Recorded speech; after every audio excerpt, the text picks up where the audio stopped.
it's Randalin with Texan Church. If you utilize Planning Center as a church management system, using the integration with Texan Church is a great way to keep your contacts, data, and messaging organized and up to date. In this video, we'll cover some of the basics of how the integration works and some common FAQs before taking the initial steps to set up the integration. Let's dive in.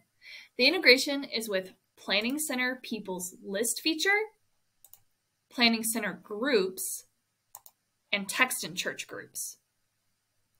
This allows you to create lists and groups in Planning Center and then select them to sync into Texan Church. Those selected lists or groups will be auto-generated in your Texan Church account as new syncing groups. From there, you can add keywords, connect cards, and automated workflows on the Texan Church side to gather new contacts and follow up with ease. But more importantly, when you're creating a message, you can select this group to receive one of your important messages. When a contact gets added to this list or group in Planning Center, they get automatically synced back to the Texan Church side. The same goes in reverse. If you add them to this syncing group in Texan Church, they'll go back to Planning Center when the sync completes. So what information is required for a contact to be synced from Planning Center to Texan Church?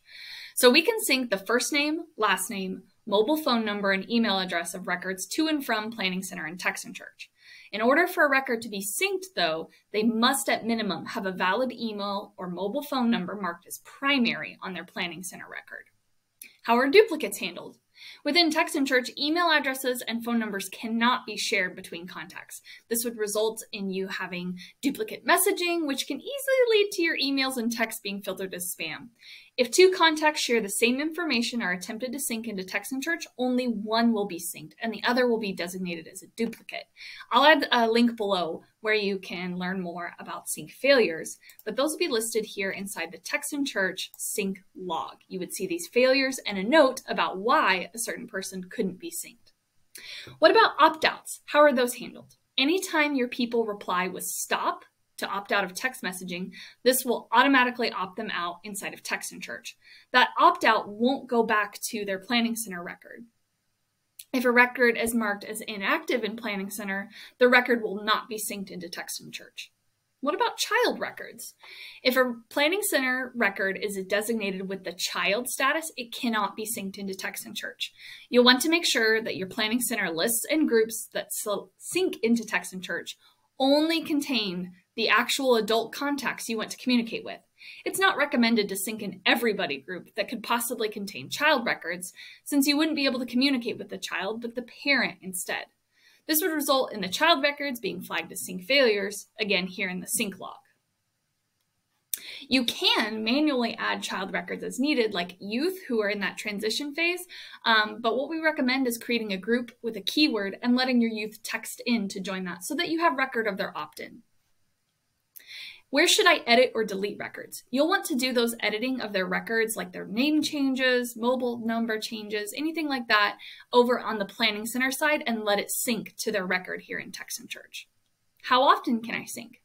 At any time you can start a manual sync, which will be completed as soon as possible, depending on how many others' accounts are syncing at the same time and how much data is currently in the queue.